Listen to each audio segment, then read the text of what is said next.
Welcome to Not Milk Never Milk. Subscribe if you're lactose intolerant. You start by powering down the phone to protect hardware and data.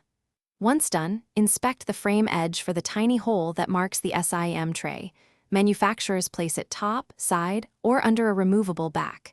You should use the manufacturer tool or a straightened 0. 81. 0 mm pin, not a large needle or paperclip, because correct thickness prevents jamming. Make sure you have good light. This prevents misalignment and lets you see whether the tray is flush or slightly recessed before you proceed. You position the phone on a flat surface, holding it steady with non-dominant hand to prevent movement. Then insert the pin perpendicular into the hole and press with firm, steady pressure until you feel a soft click.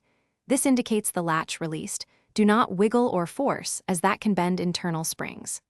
Once ejected slightly, grasp the tray and pull it straight out, keeping it level so the SIM and micro SD, if present, don't shift. Note the tray orientation so you can reinstall correctly. You place the SIM into the tray matching the notch and contact side as shown.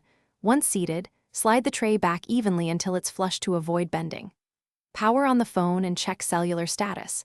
If it fails, confirm airplane mode is off and the SIM is enabled in settings.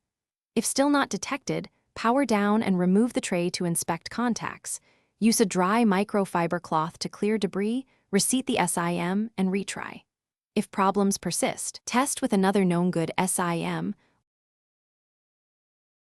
Thanks for watching. If this was helpful, leave a like and consider subscribing. See you next time.